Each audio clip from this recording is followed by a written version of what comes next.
In today's video, I'm going to teach you how to activate your Lycamobile SIM card in the UK. Getting started is simple, and by the end you'll be ready to call, text and use data. First, take your Lycamobile SIM card and insert it into your phone, then power the phone on.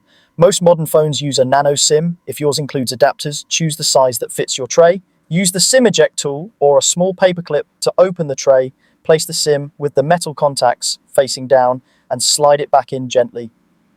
If your phone was previously locked to another network, make sure it's unlocked so it can register on Lycamobile. Keep the SIM packaging in a safe place, as it usually contains helpful details like your SIM number and PUK code in case you ever need them. After your phone starts up, give it a moment to find the Lycamobile network. You may see the signal bars appear, the carrier name change, and a 4G, 5G or LTE icon show up near your signal indicator. Within a few minutes, you should receive a text message confirming activation along with your new mobile number.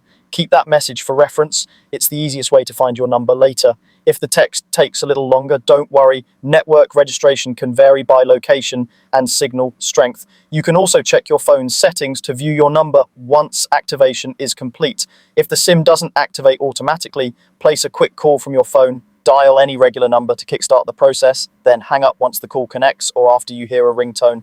This simple action often prompts the network to complete activation and refresh your services. You can also register your SIM online at lycamobile.co.uk. Registration lets you manage your account, view balances, top up, and set up bundles more easily. Open the site, create an account, or sign in and follow the on-screen prompts to link your SIM. Having your SIM serial number handy can help the process go smoothly. A Wi-Fi connection is useful here so you can get everything set up without using mobile data. Alternatively, you can activate directly by dialing 612 from your Lycamobile phone. This takes you to the activation service. Just follow the voice instructions to confirm your details and complete setup. Once you've completed these steps, your SIM is ready to go. Test it by making a call, sending a quick text, and opening a web page. If data doesn't appear right away, toggle mobile data off and on or restart your phone to refresh the connection. For the best experience, make sure you have credit or an active bundle and you'll be all set with your Lycamobile service.